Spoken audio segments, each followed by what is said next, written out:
I hate to break it to you, but it's actually easy. People who are very skinny, all they need to do is eat a little bit more. It's not a lot, a little bit more. For example, it takes approximately 2,700 calories to build 1 pound of muscle. It takes about 3,500 calories to build 1 pound of fat.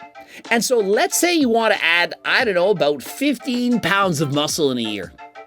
That's a lot of muscle. If you were to up your calories by approximately 100 calories per day, that would be enough calories in a surplus in order to put on 15 pounds of muscle in a year.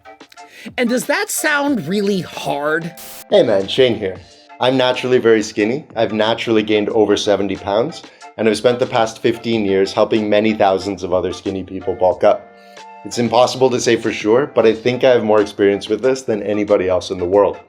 And if you follow this advice of eating just a little bit more, you probably won't build any muscle at all, and you definitely won't gain more than a few pounds. Before we get to the important part, Greg is right that it doesn't take very many calories to build muscle.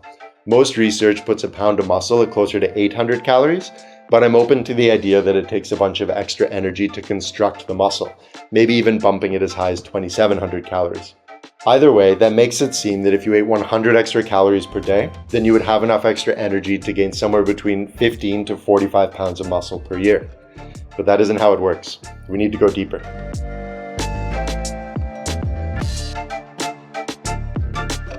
Problem is, most guys who are skinny, the majority of them are nearly pure ectomorphs, and these individuals have a very hard time putting on muscle.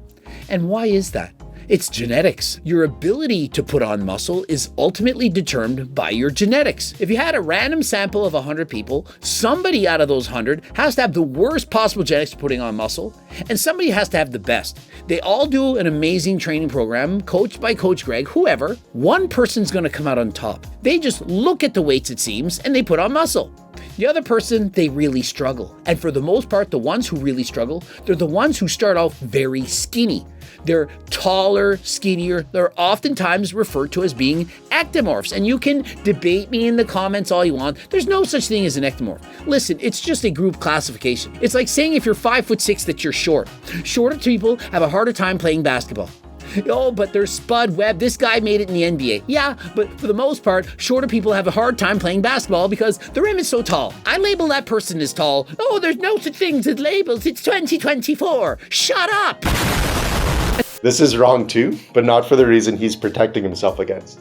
The evidence-based fitness community really does hate the word ectomorph, but I think Greg is right on this one. It's a perfectly fine word to describe narrow people with thin bones who are naturally skinny, like me. Last I checked, there were 3 body types. You gotta be one of these, right? There's the endomorph, which is someone who's potentially muscular but also carries lots of fat, kind of the average power lifter. There's an ectomorph, in which case you're like a skinny pencil neck guy who's pretty lean but can't get jacked. And then there's the mesomorph, who's like the Chad getting all the girls at the parties, super wide shoulders, narrow waist, super jacked. Man, 3 different body types to explain all of the variation in humanity. Well, which one are you and how do you optimize your training? The answer is body types are fucking bullshit. The reason that evidence-based guys hate the word is that it was invented by the disgraced psychologist William Herbert Sheldon, who was trying to prove that you could guess someone's personality type by looking at their body type. And he failed. He couldn't prove a connection between body type and personality type. But that doesn't disprove the idea that different people have different bone structures, along with different propensities for gaining muscle and fat. The word ectomorph refers to the Greek prefix ecto, which means the outermost layer, the skin, a skinny person. It's just a fancy word for a naturally skinny person. That's totally fine. He's also halfway right about our muscle building genetics. The leading theory right now is that every unit of bone mass can support a certain amount of muscle mass. So, the thicker your bones are and the broader your bone structure is, then the more muscle your frame can support. You can think of your bone structure like a bookshelf. The bigger the bookshelf, the more books it can hold. The bigger your bone structure, the more muscle it can hold. Here's where I think Greg is wrong. The rate that you can build muscle depends on how close you are to your genetic potential. Skinny guys, by definition, aren't close to their genetic potential. They're empty bookshelves. That means that 15 pounds of muscle isn't very much muscle for a skinny guy to gain in a year.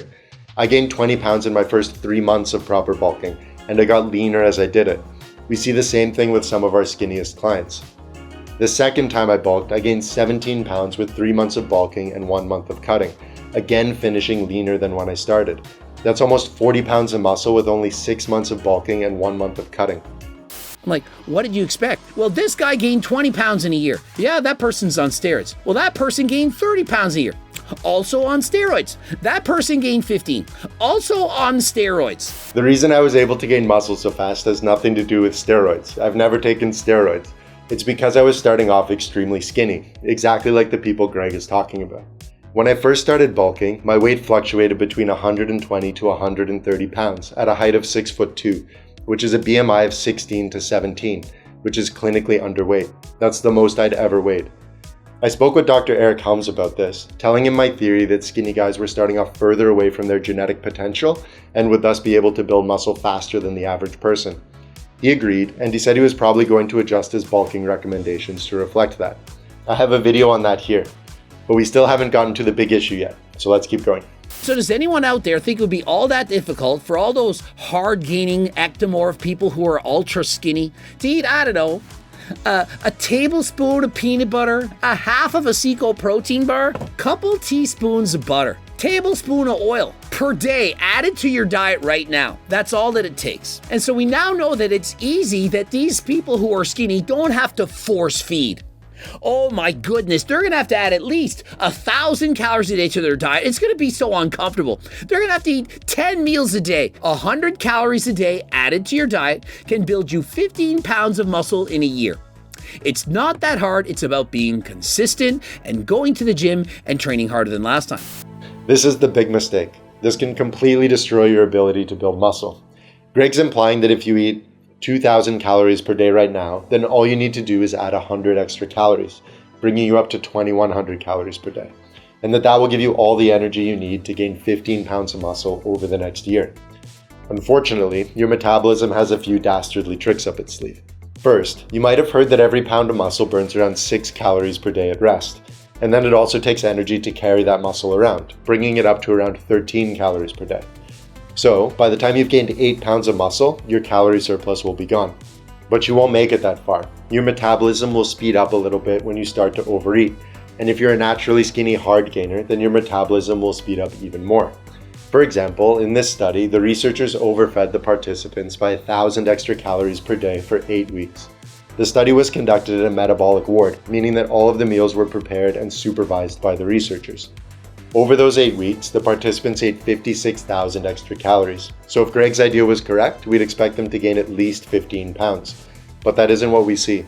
Most participants gained around 5 pounds. One participant gained 9 pounds, and another participant, the hard gainer, gained less than 1 pound. When someone starts earning more money at work, some of that extra money goes to taxes, and they'll probably spend at least some of what's left. Your metabolism is the same. When you eat more calories, it takes more energy to digest those calories, and your body will also start spending more calories, usually on little bits of subconscious movement. And because the movement is subconscious, you can't really do anything to quiet it down. Hard gainers can have an even more exaggerated response. If you sit down a hard gainer next to a regular person, they might burn 50% more calories just by sitting in a more active way. When standing, they can burn as much as 80% more calories. So, feeding 1,000 extra calories per day for 8 weeks only makes a hard gainer gain less than a pound, then you can see the issue. It really can be hard for us to eat enough food to gain weight. To be fair though, this guy in the study wasn't lifting weights. If he had been, I think his body would have been more eager to build muscle and less eager to burn off the extra energy. I think those extra 1,000 calories would have served him quite well. I think he would have gained quite a lot of muscle quite leanly. The trick is to keep adding calories to your diet until you're gaining weight at a pace you're happy with. Here's a video about how quickly to gain weight. You might need to add 400, 500, or even 1,000 extra calories to your diet, especially as you get deeper into your bulk, which can be quite hard. Here's a video about how to eat more calories more easily in a healthy way. Alright, that's it for now. If you liked the video, thank you. I hope you decide to subscribe, and you might also like our newsletter. The first email goes deep into skinny genetics. I'll link it below. I hope to see you in the next one.